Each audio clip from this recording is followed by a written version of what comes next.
Сәлем достар. Бүгін келесі 8-ші сынып оқушыларына арналған тақырыптарды жалғастырамыз. Яғни келесі тақырып натурал сандар мен түзу нүктелерінің сәйкестігі тақырыбына есептер қарастыратын боламыз. Оқулықтарыңыздағы 1-63-ші есепті алдым, яғни А-ны кесіндісі 5-ке тең, В-ның координатасы 5-ке тең табуымыз керек А-ның координатасын. Не істейміз? А-В деп тұрғанымыз, ол деп тұрғанымыз не? Және AX азайтылған B-ның координатасы, мысалы BX1 дейік. B-ның координатасы. Енді бізде белгілі болмыз, орнына қоямыз, мынаның орнына AX-ның орнына X-ті қоямыз. Сонда бізде не болады? Модуль X минус 5 тең болады, ал бізде 5-ке тең, 5-ке. Не істейміз біз? Модульді қалай шығарды білеміз, солай ғой? Яғни минус X минус 5 тең болады, 5-ке. Бірінші өзгертпейміз. Екіншісінде модулдің ішінде теріс болса не болады? X минус 5 тең болады, минус 5-ке солай ма? 10-ға мына жерде 0-ге тең болады, солай ғой? Міне таптық координатасы 10 және 0. Келесі осы есептің екіншісі. Енді А-ны дәл солай жазып аламыз. X минус 1, минус плюс болады. 1 плюс 1. А-ны деп тұрғанымыз бізде не ол? Жазылай. А-ны деп тұрғанымыз бізде кіші 3,5-тен. Енді модульді ашамыз да, модульдің іші 10 болған жағдайда іші өзгермейді, кіші 3,5-тен. Теріс болған жағдайда x плюс 1 таңба қарама-қарсы ауысады, минус 3,5 болады. X кіші минус 1-ді не шығады? Минус 1 болып шығады. Қанша болады? 2,5 болады. X үлкен минус 1 болып шығады, ол минус 4,5-ті береді. Солай ма? Екеуін біріктіреміз. Сонда X-іміз қай аралықта жатады? 2,5 минус 4,5 аралығында жатады. Келесі есеп 1-77-ші есеп. Мына аралықтардың бірігулерін табыңдар дейді. Бірігу дегеніміз не? Сан үлгісін сызайық. Минус 7, солай ма? Мына жақта 3 болсын. Мына жерде 3 болсын.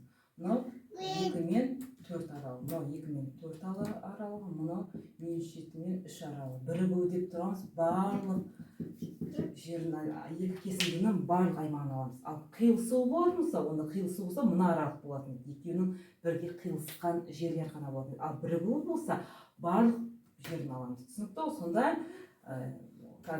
соңғы нүктемен мына жақтағы екі соңғы шеткі нүктелерін аламыз. 4. Яғни 4 бізде кіреді, 7 бізде кірмейді. Мына аралықтың бірігуін қарастыруымыз керек біз. Яғни бірден жазатын болсақ, мынаның сол жағын қарайтын болсақ, сол жағында шеттік нүкте минус 1 ғой, минус 1 болады. Ал оң жақта не болады? 3, 3-тен кейін мына жерде 5 тұр, 5-тен бітеді. Онда 5-тен бітеді оң жағы. Екеуінің аралығы қалады. Мына жерде не ол? Мына жерін ойланбастан айтуға, шеткі, сол жағында шеткі нүктесі бізде шеткісі минус шекістік болады, яғни шекістік кете береді. Оң жағында плюс шекістікпен бітеді. Яғни осы екі аралық болады. Екі аралықтың бірігуі. Келесі есеп 1-83-ші есептеріңіз, яғни теңсіздікті шешу керек. Көбі қиналатын, көбі көп қателік жіберетін есептердің бірі. Не істейміз? Мына теңсіздікті қалай шешеміз? Нөлдерін табамыз, әр жақшаның нөлін тауып аламыз. X плюс минус 1-дің нөлін табамыз, X плюс 2-ның нөлдерін тауып аламыз. X тең болады 1-ге, X тең болады минус 2-ге. Сан үлгісінде сызамыз. Минус 2, 1. Плюс таңбаларын анықтаймыз. Плюс мән, теріс мән, оң мән. Бізге қай аралығы керек? Мына жерге қараймыз. Бізге теріс аралығы керек. Теріс аралығын алуда жауап X жатады. Минус 2 мен 1-дің арасында. Жауап осы болады. Егер мына жерде үлкен деген таңба тұратын болса, онда біз оң мән аралықтарын алатын едік. Теңсіздік, үшінші теңсіздіктеріңіз X минус 3-ның квадраты кіші немесе тең 9-да. Не істейміз? Квадратты қалай ашамыз?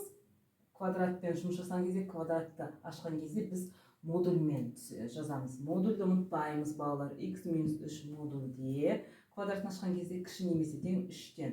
Енді модульдің өзінің арнайы қасиеті бар. Модульдің ішінде оң санда тұруы мүмкін, теріс санда тұруы мүмкін. Бірақ та модульден шыққан кезде бәрібір ол сандар оң сан болып шығады. Солай ғой. Сондықтан да X минус 3, яғни модульдің іші оң деп есептейміз. Кіші неместен 3-тен. Ол біздің бір вариантымыз да.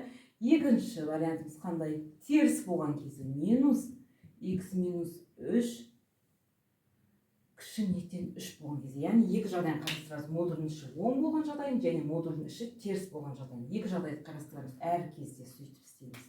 Мына жерін табамыз. X кіші неттен 3 минус 3 плюс 3 болады, 6 болады. Солай ма? Екінші жағдайда минусты екі жағын минусқа көбейтіп жібереміз. Минустан құтыламыз. X минус 3 екі жағын минусқа көбейткен кезде мына таңба қарама қарсыға ауысады және мынау минус 3 болады. Екі жағын минусқа көбейткен кезде минусымыз плюс болып кетеді мына жерде плюсымыз минус болады, таңба қарама қарсыға ауысады. Ары қарата шешеміз. X үлкен неттен минус 3 плюс 3 болып шығады, мына жерде 0 болады. Сонда не істейміз? X-ымыз үлкен неттен 0-ден, X-ымыз кіші неттен 0-ден. Онда X-ымыз жатады қай аралықта?